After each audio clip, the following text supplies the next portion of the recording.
Assalamualaikum warahmatullahi wabarakatuh. Perkenalkan, nama saya Rifka Zahra dengan NIM 251031080. Pada kesempatan kali ini saya akan mendemonstrasikan rancangan database saya yang berjudul Rancangan Database Sistem Informasi Pelaporan Sampah Liar, di mana sistem ini dibuat untuk membantu masyarakat dalam melakukan pelaporan terhadap sampah liar yang berada pada lingkungan sekitar mereka, di mana laporan-laporan tersebut akan disimpan ke dalam database dan kemudian diberikan kepada petugas kebersihan, dan di mana setelah itu petugas kebersihan akan melakukan penanganan terhadap laporan-laporan tersebut. Selanjutnya, seluruh proses penanganan akan disimpan ke dalam database, dan seluruh proses mulai dari pelaporan hingga penanganan dapat didokumentasikan dengan baik. Nah, sebelum demonstrasi dilakukan, saya akan menjelaskan mengenai rancangan IRD-nya terlebih dahulu.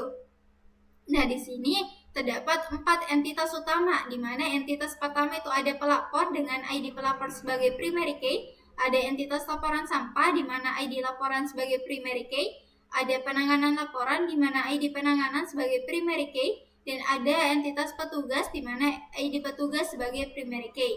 Nah, terdapat 3 hubungan yang berada pada 4 entitas ini. Hubungan yang pertama adalah hubungan antara pelapor dan laporan sampah, di mana nama hubungannya itu membuat, artinya pelapor membuat laporan sampah, dan kardinalitasnya itu one to many, artinya satu pelapor dapat melakukan banyak laporan sampah, dan yang menghubungkan kedua entitas ini adalah ID pelapor.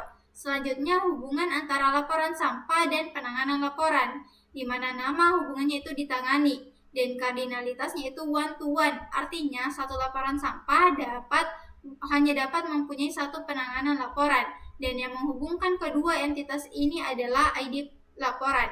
Nah, yang ketiga adalah hubungan antara petugas dan penanganan laporan, di mana nama hubungannya itu melakukan, artinya petugas melakukan penanganan laporan, dan kardinalitasnya itu one to many, artinya satu petugas dapat melakukan penanganan laporan, banyak penanganan laporan.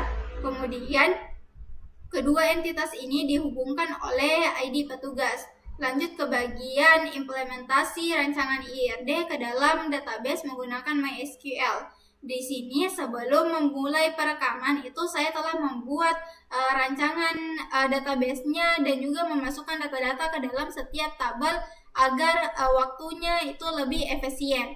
Nah, dapat kita lihat di sini terdapat tabel pelapor di mana ID pelapor sebagai primary key, ada tabel petugas di mana ID petugas sebagai primary key, kemudian ada tabel laporan sampah di mana ID laporan sebagai primary key, dan terdapat ID pelapor sebagai foreign key yang akan menghubungkan tabel pelapor tadi dengan tabel laporan sampah ini.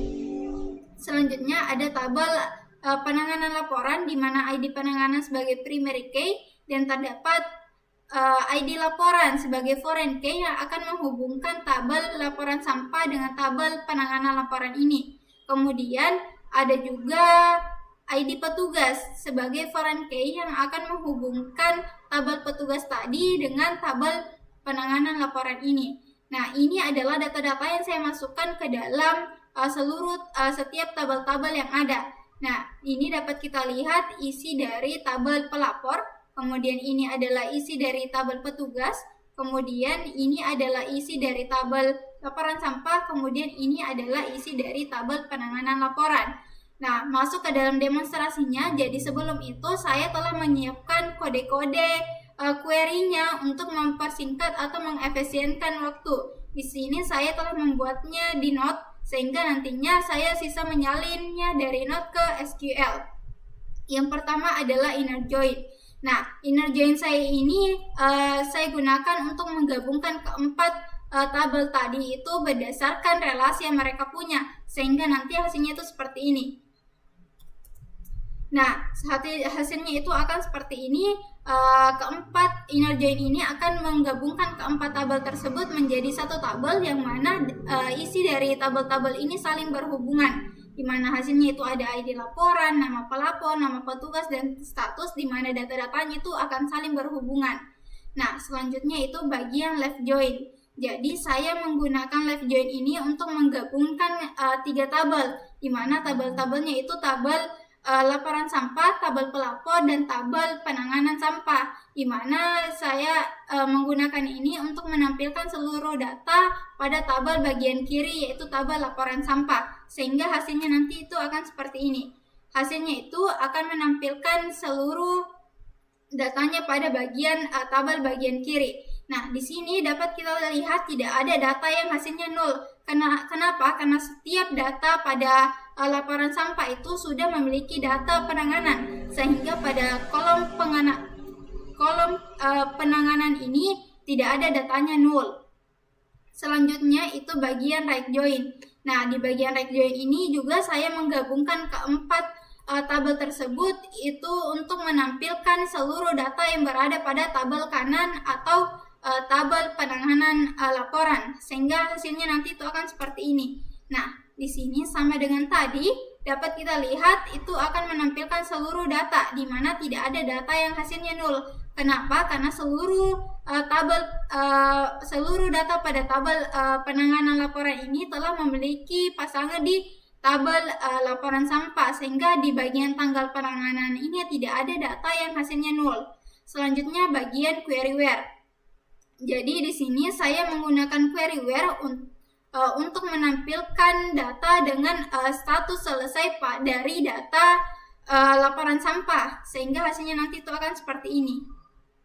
Nah, di sini dapat kita lihat data-data yang statusnya itu selesai. Selanjutnya di sini query like. Jadi saya menggunakan query like di sini untuk menampilkan data nama pelapor yang mengandung kata Andi dari tabel pelapor. Nah, di sini dapat kita lihat hasilnya begini.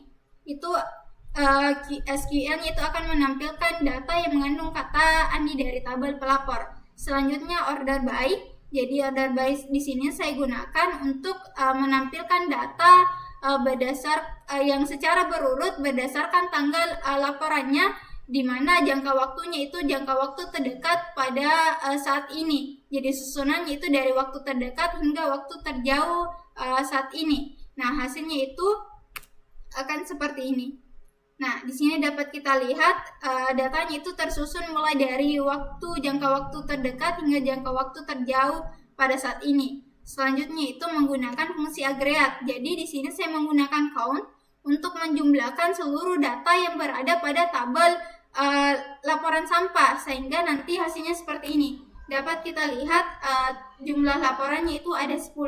Nah, untuk kesimpulannya, perancangan database sistem informasi pelaporan sampah liar ini telah berhasil dibuat dengan menggunakan 4 tabel yang saling berhubungan atau saling berelasi, di mana seluruh data pelaporan dan penanganannya itu telah disimpan dengan baik, dan seluruh query SQL yang diminta itu telah dijalankan berdasarkan fungsinya. Dengan demikian, database ini dapat digunakan untuk membantu pengelolaan informasi pelaporan sampah secara lebih terstruktur dan lebih efisien.